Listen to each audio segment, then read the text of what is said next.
And we're on. Good day. I am Tamara Scott. Thank you for joining us. One more day, Tamara Scott Live, Truth for Our Time, as we help you live God's Word in today's world, and we give you actual truth you can use when the headlines hit home. So thanks for staying with me. I've been out on the road traveling the state of Iowa. Family Research Council, the Family Leader, and National Organization of Marriage have sponsored a bus that has toured several cities in Iowa, still touring today and tomorrow that I had to step off so I could be with you, and some other activities happening here today and regain my responsibilities as in other areas.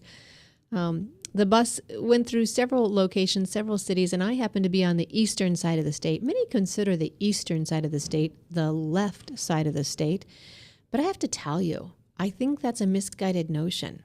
In some of those areas, some of those counties that are noted to be what we call liberal counties, some of those Republicans or conservatives, as you would say, are the strongest in their convictions anywhere in the state. It's odd to me how you can go into an area which may be considered a conservative area of the state, and those people are conservative for the most part, but when you get into the party lines, your ardent, solid people who can defend what they believe in are often in these difficult counties where they are the minority. So don't disregard the east side of the state. If you talk values, if you talk issues, if you talk solutions, most of them are with us. Most of them are looking for conservative ideas. Most of them support life. Most of them want marriage honored. It's their union work that they often feel like they have to be beholden to. It's the union vote that forces them to vote another way. And so if we can talk to them, some of them are peeling off when they see some of these issues that are not so helpful. When they see Obamacare coming through and you really couldn't keep your doctor, and your insurance actually goes up when the government's in charge of it. It's not like we didn't warn you about that before. And they see other areas happening, issues of concern. America is now probably less respected than it's ever been around the world. And we have this administration to thank for that. We have Afghanistan, we have Iraq, areas where our men and women have given their blood to secure and are now being squandered after we've paid the price to help secure them. It's got to be heartbreaking to military families. And speaking of military families, right here in America, not being honored with the promises and the benefits and the protections that they should have as a veteran. So these are issues very, very near and dear to our hearts, and you need to be searching them out. You need to be talking to the candidates about them. You need to be very careful about what's happening, and you need to be engaged in this election. And so I appreciate the tour that we were able to do with Family Research Council, Family Leader, and National Organization of Marriage. Talking to Me Now is another good organization starting right here in Iowa, Informed Choices, offering choices to women who are in need when they find out they're pregnant and it might have been unplanned. Rachel Owens, thank you for joining me today. Oh, thank you for having me, Tamara. It's such a pleasure. And so, Informed Choices, how many clinics do you have in Iowa? So right now we have a clinic in Iowa City, and we have a clinic in Ames. Our heart is to really reach out to the abortion vulnerable, and those happen to be college students. So 50% of abortions in the state of Iowa are performed on college, 18 to 24-year-old college students. And so we're in Iowa City, where there's over 3,000 abortions a year in Iowa City. And then we're in Ames on the university campus there. And we're opening a clinic in Fort Dodge, which is also very close to the community college campus up there in that area. And up in Webster County, there's a huge need. They have a really high teen pregnancy rate and STD rate. So thank you. We're also up in there. Thank you for being a missionary and going right into the field where you're most needed. You've got a very interesting week coming up next week. You have how many banquets? We have 5 banquets coming up. And give us the locations quickly of where those banquets will be as far as towns. You bet. We're going to be in Burlington on the 20th, October 20th, and Gail Williams is going to be there doing her incredible presentation on life, and she's going to be at all of those banquets. And then we're going to be on the 21st, we're going to be in Iowa City doing a banquet there. On the 23rd, we're going to be in Ames. The 24th, we're going to be in Des Moines, and the 25th, we're going to be in Fort Dodge. Very good. Thank you very much. And Gail Williams, for those of you who don't know, you can look her up online. A mother who was told she would lose her sight with every birth she gave, and still she chose life over her sight. And what a testimony she has. Delightful to listen to. Interesting, humorous, and just you will be uplifted and encouraged and challenged to live your life to the fullest when you come out. Plus, you're supporting a great organization with informed choices. Rachel, give us the phone number or a website where people can go for more information. Yeah, our phone number is 319-337-0575, and our website is informedchoiceia.org, and that's informedchoiceia as in Iowa.org. Okay. And when you go there, you can register. It's going to be a wonderful evening, just of enlightenment and encouragement in your walk, your pro-life walk. Well, I applaud you for taking on 5 different banquets in 5 different locations. That is a service in itself to the people of Iowa, not having to travel to one location as we often do for these organizations. So Burlington, Iowa City, Ames, Des Moines, and Fort Dodge. If you're near one of those locations, you can travel, support Informed Choices. You'll hear Gail Williams, who is a delightful speaker who will encourage you and challenge you to live life to the fullest. And you will be supporting Informed Choices, these clinics that go into the college communities and offer these young girls help in their time of unrest and insecurity. And I hate to call it crisis, because in my mind, even though we may not be going with God's plan, there is no unplanned pregnancy. There isn't. Another thing that we're going to be doing with this tour, Tamara, is we're bringing in a mobile unit that's going to be with us, and it's actually going to be the mobile unit that we're going to have in Des Moines. And this mobile medical unit will be parked out in front of the abortion clinics, and we'll ask these girls, these sidewalk counselors will ask them if they would like to see their baby before they have that abortion. And 90% of women who see their baby, have their needs met, choose life. And so this is really our heart and our mission, is to show these women that there is life, and it is precious. What a great opportunity for those of you who are listening to join in. And maybe you can't make the banquet, but you'd like to give toward this, because seeing a life inside the womb often changes what the deciding factor in having life outside that womb. So 319-337-0575. I thank Rachel Owens for joining us on this portion of the program. When we come back, we're going to go to a message for our sponsors. We applaud Christians for America for being one of our sponsors. And we'll come back. We're going to join our American Family Radio Network. And joining me will be Brad McQueen. Brad has written the book, The Cult of Common Core. He'll be joining us, and we'll be talking with him about some of the things he learned on the review committee for one of the testing consortiums. So stay tuned. We'll be right back after these messages. Get away from us, you mean old credit card. We don't have any more money. We're in trouble now. Save us! Help! Somebody save us! Somebody help! Help! Save us!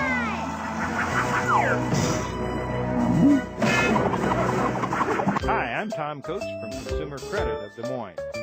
If your credit card's a little too animated, give us a call. Hooray! We're saved! Consumer Credit, you're our hero! Metro Ford's on everywhere. Metro Ford's on everywhere. See 'em here, see 'em there. You got bad credit? We don't care.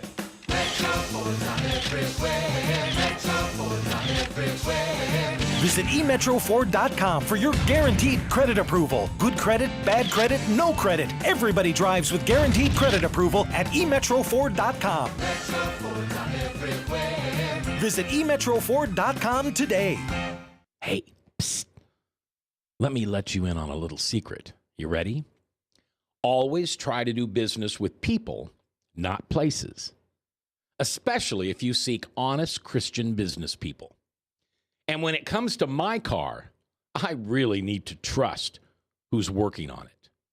Now, my family is so blessed. A few years ago, we found a family-owned automobile repair shop that operates as a Christian business also. Open, honest, reliable, trustworthy. It's AAMCO on Hickman Road in front of Kmart. And it's a family-owned Christian operating business.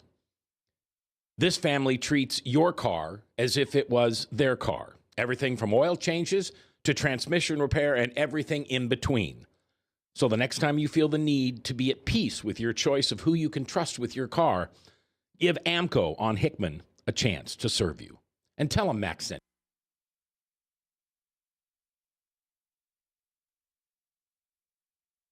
Restoring hope, open my heart to sing, taking the darkness inside, revealing your light, restoring hope.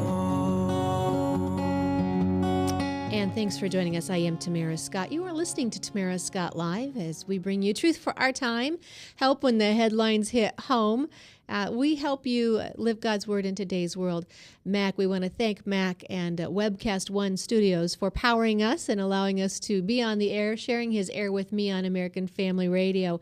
If you're listening on American Family Radio and you want to hear more of the program that we do on Wednesday mornings at 10 a.m. live, Today we're doing it 11 a.m. It's throwing everybody off. We had a studio tour of some new things that are happening here for Webcast One Live, but 10 a.m. Central Time is when we do the show live. You can always join in online, webcastonelive.com. But if you want to go back to the archives and listen to any interview in full or hear more of the interview that you might be missing on American Family Radio, then you can go to Tamara Scott Live on YouTube and you'll hear the show in the entirety. Today joining me is Brad McQueen. Brad has written a book. I'm going to show it for those of you who are watching online. It's just a simple book. Look how thin that is. Very thin. Brad wrote this book, The Cult of Common Core. And what I like about it, Brad is a teacher, and it's not written in the heady academic format that is drawn out and often boring and difficult and just very dry. This is written very conversationally. It's written from, I would say, almost a parent to parent, a neighbor to neighbor type conversational, but boy, the information is really well done. So Brad McQueen, thank you for joining me. For having me. It's a pleasure to talk to you. You are very welcome. What prompted you to write this book? Exactly what you said. When I first was exposed, and we'll go into it later, but when I was first exposed to the true sort of motives, the true end game for Common Core, I started looking around for that book that I could just get a foundation in what Common Core was and if there's any movements against it. And I couldn't find that simple book because every time I read an article that was written against the Common Core or for the Common Core, I just kind of got lost in all the acronyms and the the verbiage, and I would just stop. And eventually I just had to do all the research. I'm a bit on the lazy side, so I wanted to present it to me, obviously.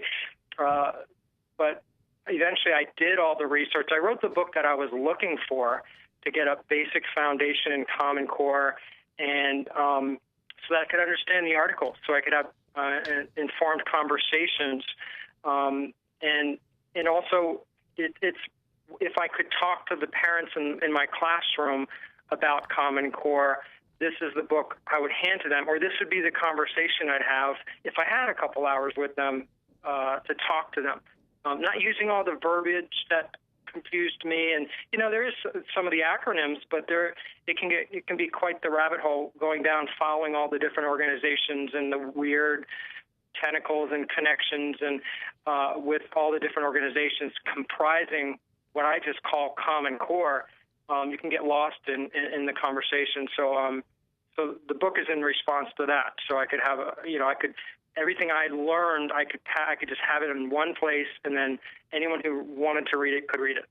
And so, for those of you listening, if you've not heard about Common Core, I would recommend this book. It is an easy read, and as Brad says, he's broken it down for you. There are so many tenets of Common Core. It's hard for me to even discuss it when I go into presentations under 30 minutes, to be honest with you. But it's done about as best possible here, and as Brad said, he breaks down the acronyms. He also breaks down some of the money trails that come in with Bill Gates. Pages 80 to 86 of the book are a list of organizations, groups that have received grants from Bill Gates, who is heavily behind the Common Core, pushing it.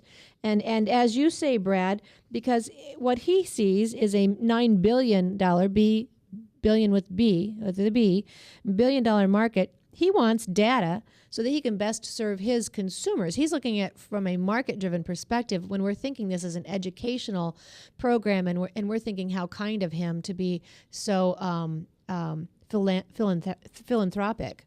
But this is nothing more than a marketing tool for him, would you say? Yeah, and I think it's in that list of grantees from the Bill and Melinda Gates Foundation that I list in the back of my book.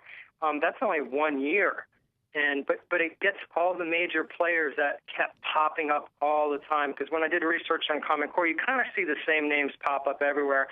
And like you said, Bill Gates was everywhere. Anytime anyone needed money for anything related to Common Core, Bill Gates opened up his fanny pack and handed out $1 million bills.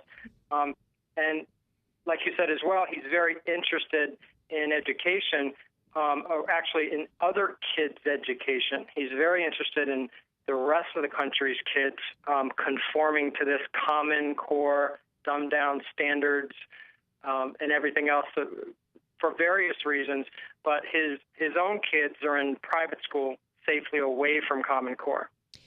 There's kind of this mentality with governors as well that, Republican governors and others that are for Common Core, or at least not strongly against it.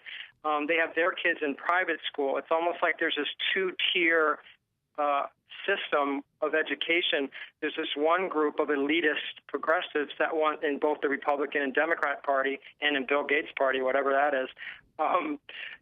They're training their kids to hand, they can hand the reins over of being an elitist, being a shepherd, that's the path they're taking, whereas the rest of the kids in the country with this Common Core are being trained to be the sheep.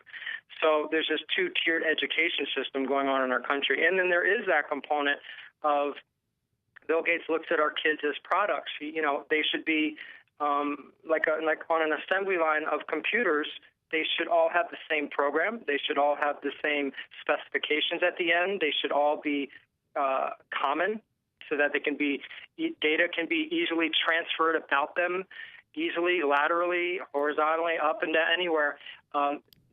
He sees our kids more as products, and he sees that big K through 12 market, not only to sell them educational data and technology, but to cull information, because there's a big data suctioning, NSA-like data suctioning component to Common Core that businesses or private businesses are now being given access to, where they haven't had that access before, where they can do their product development using our kids in the K through 12 system.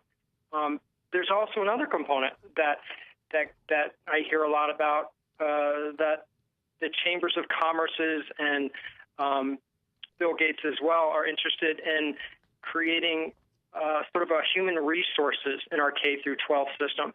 So our K through 12 system to them is designed to create workers that fit their specifications, not the traditional sense of educating our kids, which says, let's create kids that are grounded in the exceptionalism of our country's history, grounded in classical thought, independence of thought, true critical thinking, so that they can go and take any job. They can have any job. Why tailor them to one job? That I call it why have the chambers of commerce iron lung mentality? With that mentality that the chambers of commerce have during the polio epidemic, they would have been demanding our kids in K through 12 be groomed to be iron lung maintainers and improvers rather than producing kids that go on to defeat polio with a vaccine. So it's a very complicated, blurred web with any part of Common Core, and Bill Gates is right in the middle of all that. Absolutely, and I thank you for bringing it out so clearly, succinctly, when you say 20 million to at least 75 different groups to aid in the implementation of Common Core. 9 billion student market he salivates over. In 2013 alone, he directed $20 million to 75 different groups to force Common Core on the rest of us while his kids find something else. And I think it's in your book that you talk about, and you mentioned it here, his kids are being taught how to make decisions for our kids who are being taught how to be compliant with those decisions. It's very frightening. I want to talk also about the dissenters. Because you mentioned, actually, let me go back to the NSA-like data suctioning you talked about, because U.S. Senator Ed Markey, Democrat, I think out of Maine, became so alarmed by the reports of the NSA-like data suctioning that he began to, the U.S. Department of Education, he addressed a letter to the Secretary of Education asking him to explain the rationale of these charges. And you talk about that. The FERPA changes. People think there's a protection for their privacy in the public schools. That is no longer. It has been undone in the execution, in the executive arm of government through regulations and the way they're not enforcing regulations anymore. And so you talk on page 30 about kids being asked to wear beepers that would go off at random times so they would be prompted to self-report their feelings or record what was causing them to feel frustrated. Yeah, and that was a study produced with this data gathering in mind. First off, with the FERPA regulations, the specific changes that the education privacy laws, the FERPA laws, weren't changed. President Obama and Arne Duncan changed the regulation. Through executive order, they now don't have to tell parents when their kids' data has been used or accessed. And they also don't have to get their permission, where in the past you had to. In schools, the only people that had access to your kids' data were people who had a need to know status, the direct teacher, and someone who's working close to them. Otherwise, you had to get the parents' permission. You have to get parent permission in most places to put your kids' artwork on their website. But nowadays, after with Common Core and the changes with the data gathering and then the FERPA laws, you don't know when your kids' data is being gathered. And a bunch of field tests were just done with Smarter Balanced Common Core test and the PARC test, where that very thing happened. There were two private companies that went into the schools, and the schools pretended and they acted like they were just part of the testing regimen in our school system, whereas they actually culled a bunch of information from our kids. The kids took these Common Core tests. Now they're taking all that information, and over the summer they were tweaking their tests. The Common Core tests, which they will now sell back because they're private companies, to our states to use as their Common Core test. Parents weren't asked for their permission for these private companies to come in and do that, and we still don't know what information was gathered from them because they aren't telling us. We don't know where it's kept. But yeah, the FERPA laws have definitely been changed greatly underneath the radar. And I want to talk too. The questions they're asking, the information they're seeking, is no longer academic only in nature. It is very personal, sensitive information, and the way others have told me on this show, others I've interviewed, it is never expunged from the record. Even in a juvenile detention center, you can have a record expunged, but these will never go off the record. And if you're listening out there, you can just do a search. P20W, the letter P for preschool, 20 for 20 years of tracking, and W for workforce. This is a program designed to track your students in every area of their life, from preschool for 20 years into the workforce. It's quite alarming. And we're going to be talking too. I mean, government is just so intrusive at this point. Many people don't realize what liberties they're losing because they didn't know what liberties that we used to have protected. And so in my hand, if you're watching online, you're seeing a little comic book that was handed or sold to students who attended the the governor's LGBTQ conference here in Iowa last year. And it's called The Mighty Maxie. It's about a young lady. It's about bullying, but we know bullying programs don't work in schools. But it's talking about this journal that these kids fill out, the belief book. It's like a journal. We record our values or something and then turn it in at the end of the year. That's right here on the top of the page. That alone should alarm every parent out there. We turn in our values to the school. The school is now going to have what? They're going to evaluate our values. They're going to tell us what's politically correct, what's not. This is not what schools are supposed to be about, nor should our kids be in any way submissive, or our values taught at home submissive to the schools. The schools work for you. Teachers work for you. Brad, you're a teacher. I feel like we've gotten this out of balance, and maybe because you started teaching just in the last 10, 11 years, but aren't the schools supposed to be subject to parents? Are parents not still the authority over their children? Well, and that's the problem is with Common Core. It's been a slow pull with the progressives in power. That's been their dream, is to pull education into their sphere of influence and to centralize it into Washington, D.C. They have more control over it, and they can, like you were saying, they will have control over the content in the classroom. That's the ultimate goal. Common Core has nothing to do with education, just like Obamacare has nothing to do with health care. EPA overreach into states has nothing to do with pollution. It has to do with control. And progressives have been wanting to get control of the education system and thereby therefore control our children's minds for a long time. That's why the second part of my book, the subtitle is Obama's Final Solution for Your Child's Mind and Our Country's Exceptionalism. Because right now, Common Core covers math, reading, writing, the skill areas. But their true goal is to get into, I believe, the social studies, the histories, the sciences, where they can reimagine our country's greatness, our history.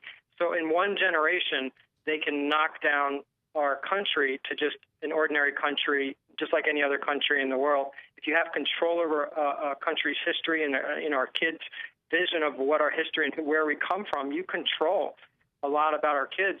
And the parents are being pushed out of the equation.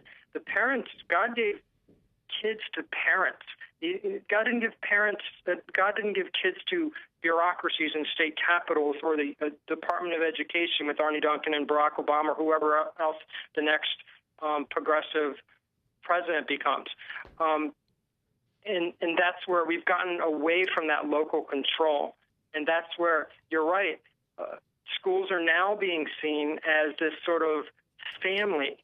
The government is also being seen, I think, through progressive interventions in schools as sort of this parent figure as well. With these, a lot of the family structures have been broken down over the years, so that now kids are thirsting for authority figures that they trust. And I think that is part of their agenda, is to start teaching kids morality, to start teaching kids, implanting them the correct, quote unquote, view of the world, the view of family, the view of everything. Like that, the magazine you just quoted, or the comic book you just quoted, it's subtle at first, then it's stronger. Not only does Common Core have the goal of going after the kids, it also it's a data suctioning system from preschool with TS Gold that's out there. It's in Iowa as well. It's in Arizona. It's an assessment system that suctions information from birth to kindergarten. And then Common Core has their tentacles in kindergarten through 12th grade and through career.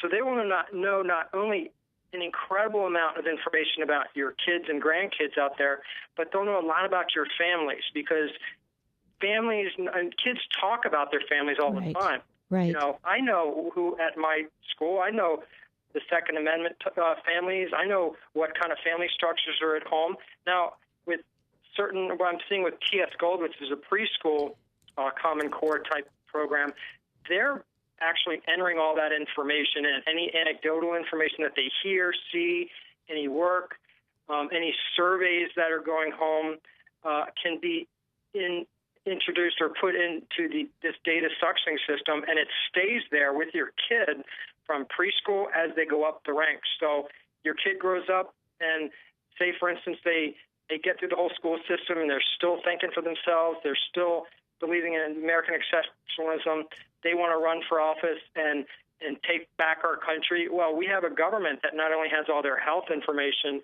and psychological evaluations, if they had that done in school, they also have it with Obamacare. You don't think that an administration who finds you a threat isn't going to leak that information to knock you down? Yeah, not only IRS scandals and NSA. there you go.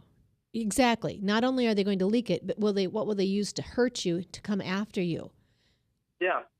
If they don't take care of you beforehand, if they don't come, you'll be, with these data suctioning systems, the information, all the child's data is attached to the child themselves. There's nothing anonymous. In the past, schools gather data all the time.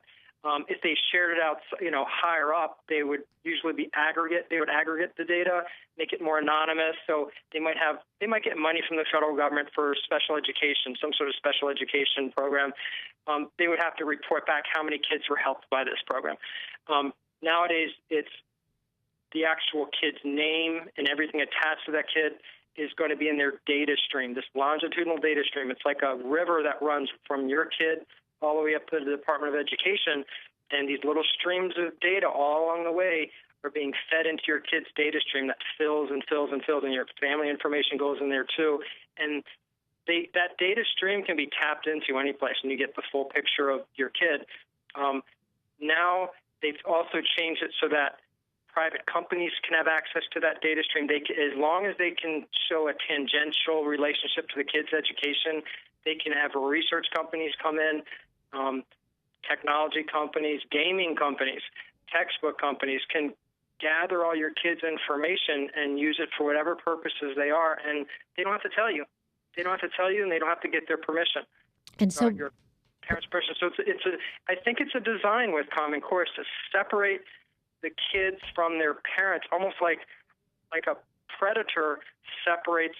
Like in the animal kingdom, a predator might separate the little baby from the herd so they can get it. It's very similar, and I think of Common Core as a child predator. There's no other way to. It's a child predator. So when I hear politicians, especially Republican politicians, who say, "Well, I'm against Common Core, but we still need college and career-ready standards," they basically want to have parts of it in place, not pull out the whole thing. I always want to ask them, well, what part of a child predator would you take off that's running around in your school? Shouldn't you take the whole predator out? Wow. Brad McQueen is my guest. McQueen is the last name. The Cult of Common Core. You can find him on Facebook, The Cult of Common Core. You can find the book online. It's not expensive to buy, and it's certainly not time-consuming to read, and very helpful. We're talking right now about the data sectioning that's happening in our schools right now. And here's part of the problem as well. Teachers are saying, well, this has been going on for a while. Yes, they have been warming up to this. This is true. But once Common Core is set in place, it will be very difficult for schools to move away from it when they lose that local control. And you will lose local control. Local compliance is not local control. When they come in with the Common Core, you will have a set of standards that will demand a specific curriculum. Now, whether you buy it from this company or that colored textbook won't matter. It will be teaching the same information that will apply to those standards or the test curriculum that they're going to ask for. So like Henry Ford said, it doesn't matter what color you want in your Model T as long as it's black. You're not going to have choices anymore. Brad, you mentioned the PS Gold. Is that P as in pre and S as in school, preschool gold? T like in T. teaching. It stands for Teaching Strategies Gold. There you go. Iowa has it as well. Teaching Strategies Gold, the word gold. Okay, so we need to learn more about that here in Iowa. And then we also want to talk, you mentioned the testing that went on this past year, and I believe Iowa was part of that. Parents are now opting out their students. You have the ability to opt your students out. Some are using the Hatch Amendment, some are using forums on various website pages. If you get on Stop Common Core Facebook pages, you'll find them for most any state, and someone can help you with the opt-out there. We have a Facebook page for Iowa, Stop Common Core, but they are for most states. Is that our music? Are we running out of time? We absolutely are. 35:25. We've got to be done by this half hour. Brad is a teacher, and so it's hard to talk with him because he's in the classroom. But Brad, will you come back with us another time and talk more about this? Definitely. So much good information in this book. I really encourage you to get a copy of it because you have no idea what's happening in your classroom and the control that's taken place over your children. And I like Brad's analogy about the predatory, separating the child from the herd. Many parents say, I could never homeschool because we wouldn't get along. Trust me, you'd get along so much better if you didn't have that outside influence tearing your baby away from your family. I am Tamara Scott. We've given you great information. I thank Christians for America for helping us make it possible to bring it to you. We'll be back with more. You can find us on Tamara Scott Live on YouTube. Get the archive. Be encouraged. Never be complacent.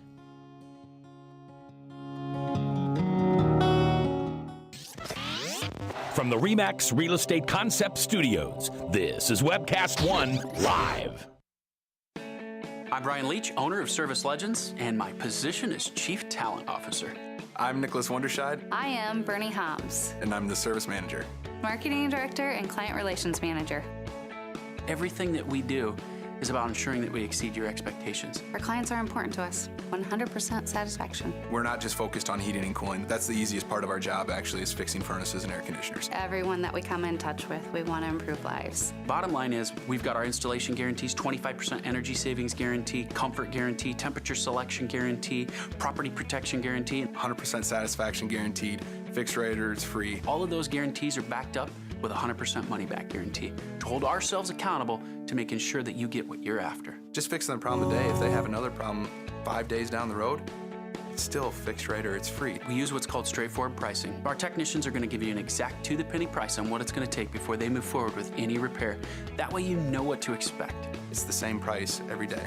No surprises. If you get off work at 5 o'clock in the afternoon, you come home, you realize that, oh, my furnace is broken. Now you need to call somebody out that night. You shouldn't have to pay more for that. We're guaranteeing service 24/7. We run afternoons, evenings, nights, weekends. We're staffed to work that. Phone rings at 3 in the morning. You'll get one of our representatives answering the phone every time. We're not sending you out to Timbuktu in some call center. It's our Service Legend team members, our mission control team. I'll take a call anytime. And then they answer the phones the same way during the day as they do at night. It's a great day at your service company. How can we make you smile? That's the only way to provide true 24-hour service. When you're able to let somebody actually live in their home safely when they weren't able to do that before, where they don't have to stay up at night and worry about, is the heat going to come back on? Are we going to freeze the pipes? Is the baby in the room next door going to be sick because they got too cold? When you're able to help somebody overcome challenges like that, that's impacting a life. That makes a difference. I get goosebumps thinking about it. I love the team. I love the people that I work with. We have fun, but we work hard. I call them my ambassadors of legendary service. If you could just envision what that is, that's who we're sending to your home. They literally will call in, pick up the phone and call and say, hey, I want to talk to your manager. And I get on the phone, they're like, that technician that was at my house was the greatest technician ever.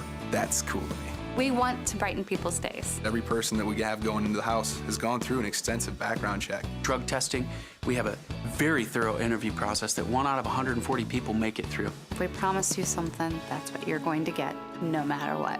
We're here when you need us to protect the safety and comfort of your family. If you're not happy, we're gonna make it right. If we're willing to put 100% money-back guarantee on what we do, what type of work do you think we do? Give us a call. We're there for you 24/7, 365 days a year. Enough said.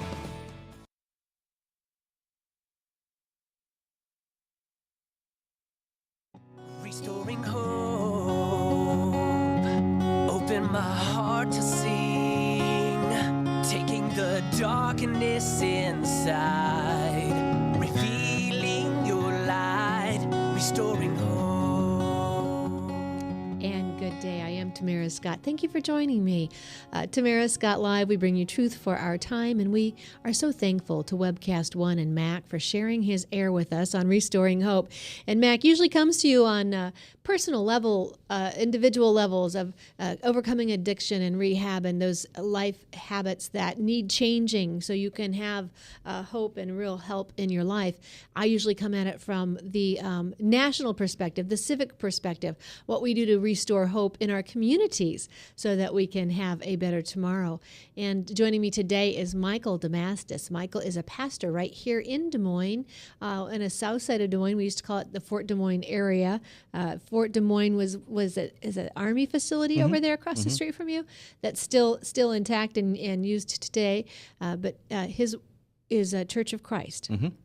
And I can say this because I know you're not ashamed of it. You're not going to hide from it, and you're still going to tell the truth no matter what anybody else says. Absolutely. So Michael's come on today to talk about some of the issues. We were originally scheduled to talk about the movie, The Song. Right.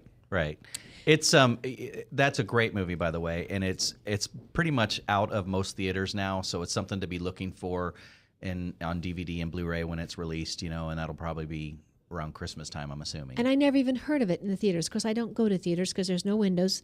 They're dark, and I like to be outdoors. And so, but tell us a little bit. Is that one of the movies that did so well or made a lot of money that Hollywood doesn't talk about? Right. I think it did do well.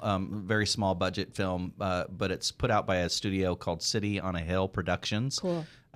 Fantastic movie that is a movie that will really enrich a couple's marriage if they go and see this film. It's a very Christian, biblically based film that promotes a great message about marriage. The Song. Yes. What couple out there couldn't use a little enrichment? So what a great idea for us as we come into the holidays this fall. So thank you, Michael Damastis. And I also want to thank, before I forget, my sponsors, Christians for America. We thank you for coming alongside, helping us make sure that we can get this show out to people, get help to people, and thank Christians for America for what they do. Pastor Don Swarthout and Danny Van Gundy out of Ohio, giving rallies. I think he's having thousands attend. I mean, it sounds like a miniature Billy Graham what's happening over there, and it's good to hear, and I'm pleased to hear about it. He's got quite a testimony himself about life-changing addictions and being delivered into a healthy lifestyle with Jesus Christ. So, Michael Damastis, we were going to talk about The Song, but as we help people when the headlines hit home, the headlines hit yesterday. And how ironic. I was on a bus with Family Research Council, the family leader and National Organization for Marriage, traveling the state of Iowa. They will be traveling Kansas and Nebraska as well, urging voters, think it through, vote your values, and protect your liberties because they are at risk. We hear people say they're progressive. A progressive will usually mean more oppressive rules for us.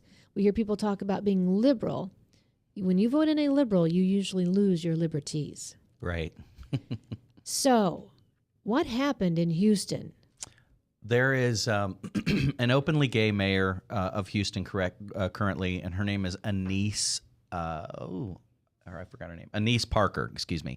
But when she was elected into office, one of the things that she helped push through was a city ordinance in Houston that allows people that are quote-unquote gender confused to choose which restroom they would like to use based on their own preference, which means a 40-year-old man can go into a locker room in the YMCA for the girls and stand around and just watch young girls undress. Time out. I talked about this in the studio 3 studios ago, back when I was on a small Catholic radio station in Little Des Moines, Iowa. We warned people about this then, and they laughed and they mocked us, said that will never happen. My concern at that point was just 6th grade boys going into a 2nd grade girls' bathroom, in an elementary school. And now you're saying it's even worse because it's a public area. It is, and it's something that there were several churches in the city of Houston that rightly stood up and spoke very vehemently out against this ordinance that is just insanely ludicrous and wrong in every level. And since it has been passed and put into action, part of the enforcement measure of that now is that the mayor, Anise Parker, has subpoenaed 5 particular churches and these pastors who have spoken out against this city ordinance. And she wants to know in this subpoena the content of recent sermons, whether or not they have been addressing this city ordinance or whether or not they have been addressing her particularly as an individual. That's what she's trying to find out. And I believe these 5 churches and pastors are basically saying, stuff it, and no way.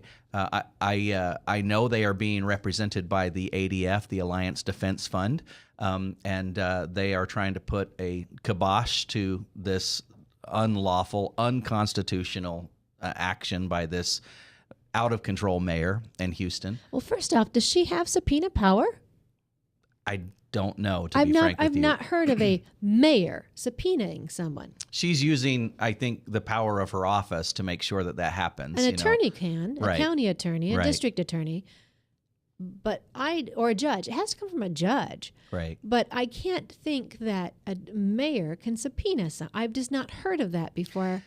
That part of it, the legalities of it, I don't know, to be And frank that's what with you. this is not just thumping on the church if you don't like the church. Think this through. This is your liberties at stake. This is people overstepping their bounds, crossing over the lines of constitutional protections. Well, I got into several discussions about this in social media and yesterday, and believe it or not, there are people that are applauding this and saying they think, well, you know what, good for that mayor. If churches are going to stand up and speak out, do political speech like they're not supposed to, they're supposed to just do their own little thing, then this is what's going to happen to them as a result.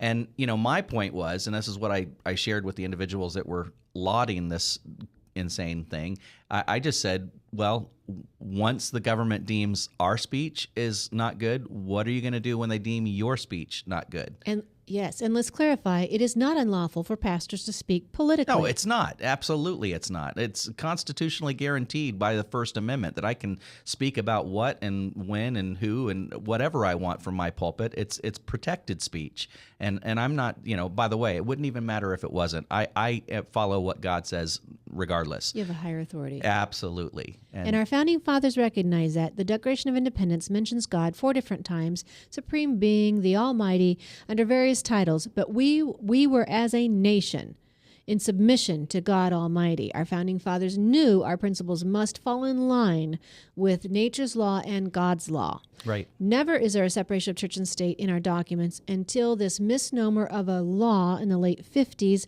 and 60s, the Johnson Amendment. Right. And that's where this comes from, but it was never to curtail churches. Absolutely. It was to keep the government out of churches is what it was to do. It was to keep the government from trying to regulate churches and their activities. The Danbury Baptist letter, that's the Jefferson letter that they refer to in the court decisions about the penetration high wall separating church and state. That's to protect the churches from government. But the Johnson Amendment was late 50s, early 60s on Correct. attacks on the Correct. 501c3, c4, Correct. which is what government now uses, or those who want to oppress now use to silence the church. Right. And it's something, by the way, that no church has ever faced a revoking of their 501c3 status ever in the history of the IRS. And our protections, by the way, predate the IRS establishing, a non-taxable entity anyways. That's been from the founding of our country. But I believe that, it's important for churches to fight this, but it's important for every citizen of the United States to understand, man, this is not just an attack, like you said, on churches. This is an attack on every person's liberty. This is brown shirt Nazi going after Dietrich Bonhoeffer kind of stuff. This is an abuse of power, and she really ought to be recalled. Oh, yeah. And in the quickest fashion possible. And I don't know if Texas has recall. We don't have it here in Iowa. But the people of Texas, they brag about their independence. They brag about their liberties and how strong they are. Now is your time to let your star shine, and you better take care of this issue because this is a mayor run amok. Absolutely.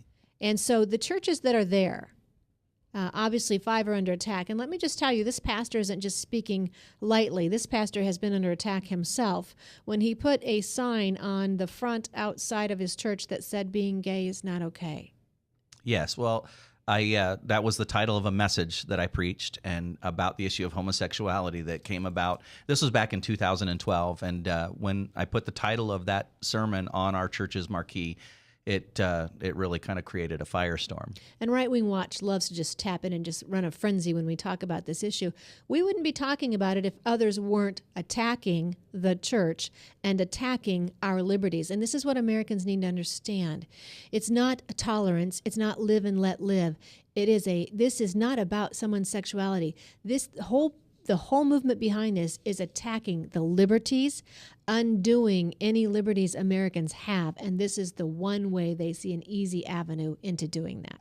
Well, what's sad is, coming back to my own anecdotal experience, but our church marquee has been vandalized numerous times, and every time it's a vandalized or our church is threatened or attacked or whatever, we get bad messages or emails, it's because I've put a message about marriage on the sign.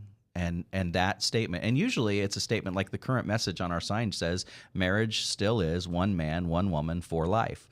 And those kinds of messages are not allowed anymore in the public arena. And so they can't be tolerated. And so usually what happens is our sign gets spray painted or people will vandalize it in other various forms. And we've had to pay lots and lots of money to have things repaired. And now we have security cameras out there and all that kind of stuff, which I never thought we would have to have. But that's just the way that we have to handle things. And beyond that, we talked about saying political messages. This is not a political message. No. God's design for marriage is a biblical message. It was biblical first. He designed marriage before he designed government, the church, or anything else. Mm-hmm.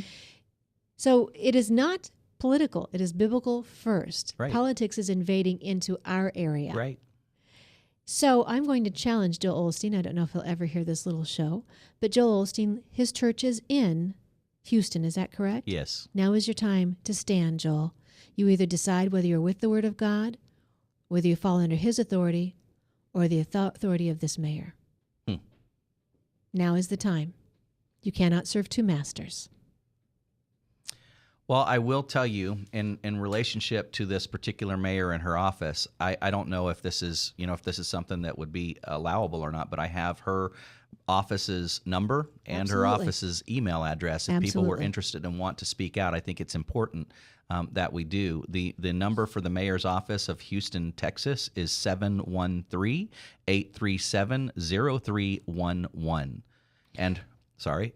713-837-0311. Yes, ma'am. And her email address for her office is the word scheduling at houstontx.gov. And do we know, is she a Democrat or Republican? She's a Democrat. She's a Democrat. And not that all Republicans get this issue right as well. Correct. But often more times, the Democrats, well, when we saw it very clearly in their convention in 2012 when they had to finagle around 3 different votes to see if they could even let God back in the platform. So that said it very clearly. The ADF is defending these pastors. Mm-hmm. The ACLU should be as well. The Agreed. ACLU should jump in on this, absolutely. Now, I was with someone, and I'm so trying to figure out where I was sitting, who I was talking to.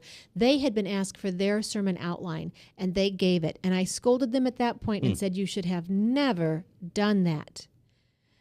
Pastors do not, should not, will not, if they understand their liberties, hand over their sermon notes. Why? No way. I would never bow my knee to Baal in that manner.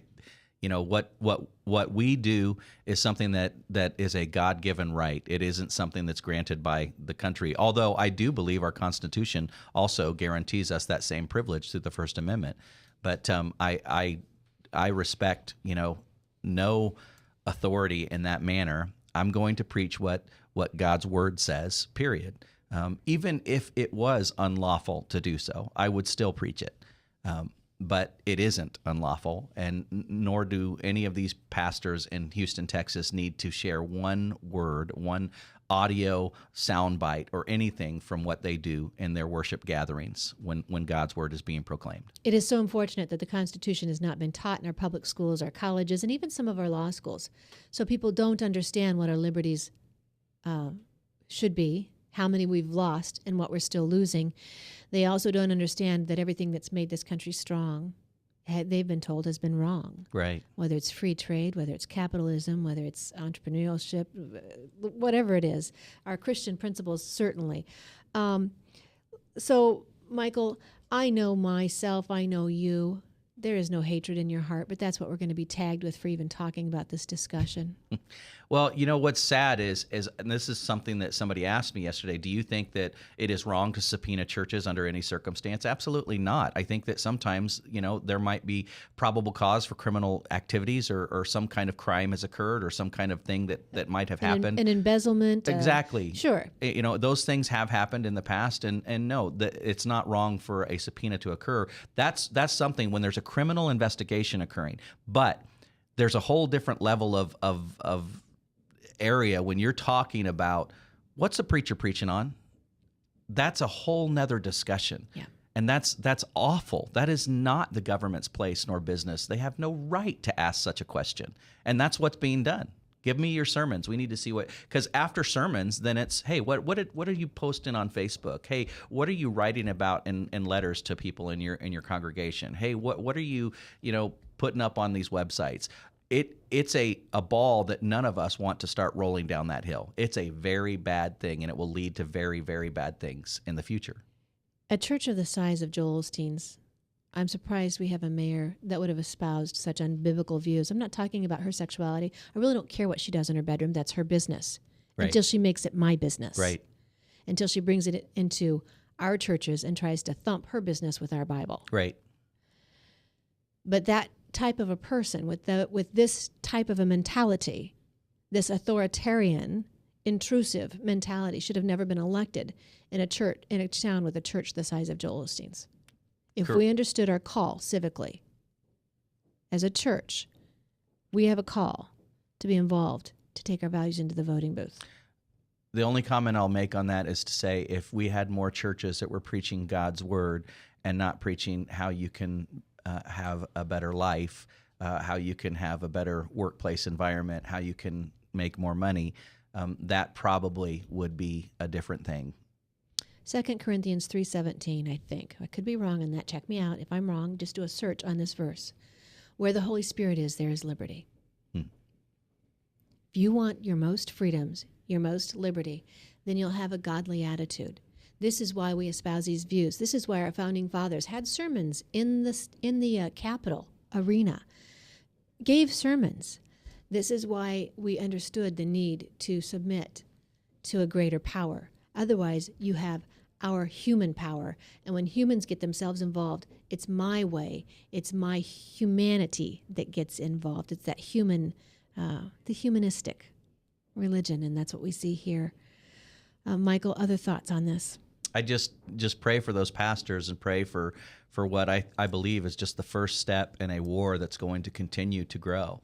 I think that this is really a testing ground to see how people react. That's what I think this is. And the pastor that I talked to a couple weeks ago, I'm trying to remember now who it was. I don't even think it was a pastor. I think it was a guest speaker.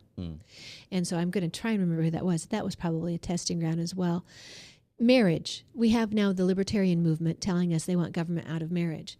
Well, I certainly want government out of the act of my marriage. But we understand why government is involved in marriage. And I heard politicians speaking yesterday, Sam Clovis, every time he speaks, he teaches. The man knows his Constitution like no other. He brings up Article 3, the power that we have over the courts, because they have maligned and misused their power, and we could so correct so many things that have happened across this nation. But he also explained the need to keep marriage, why government is concerned about marriage and promotes it. Government promotes, and the biblical separation of church and state that is there, government is to uphold good, punish the bad. That's all. Government promotes marriage because of the good it brings. The natural family as God designed it brings, as he said, economic freedom to communities. It brings health to communities. We know when the family's healthy, society benefits. When the family's unhealthy, we pay the cost. And his point was, if you don't have marriage in on the front end, government in the marriage issue in the front end, then you'll have many more separations, divisions. It will be more heavily in the back end in those programs. Right. Which government shouldn't be in either. Right.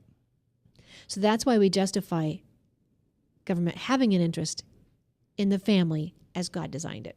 Well, and people get angry at these statements, but the fact is, it opens up the door for us to be able to determine marriage for any way that we want it. I mean, the next step is polygamy. The next step is, men and children and, whatever. It's marriage if it's just two people loving each other, and that's what we're going to define marriage as, which it's never been defined that way ever in any history or culture. If that's all it is, then really we're in trouble. And like you say, the government has a vested interest in protecting this institution, because our society is going to head down a very bad path if we don't. And those doors are already opening up. The discussions of pedophilia, the normalization of that activity is occurring all over in the media. And they will jump on you and say, alarmist, that will never happen, just like they did me years ago on the bathroom issue. That is now what this governor or this mayor is protecting. By the way, there is a court case of a man that I brought up. He's a 40-year-old man that went into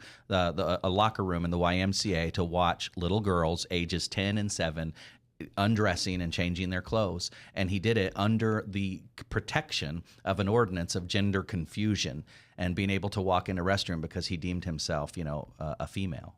Was that this town? I don't know if it was in Houston. Wouldn't that be ironic? Yeah, if it would be sincerely town? ironic. Yeah, but that's what this kind of stuff leads to. It leads to people being hurt because we can't figure out basic male-female stuff. If what we're talking about is so out of line, if we're just being old-fashioned here and legalistic and pushing our way on others, then why did everybody get so mad at Tiger Woods when he cheated on his wife so many times? Right. Because there's a betrayal there. Because there's a loyalty that we expect from someone, and that unity that comes into a marriage is necessity in a healthy relationship. And if you have unhealthy relationships, you have an unhealthy community. Right.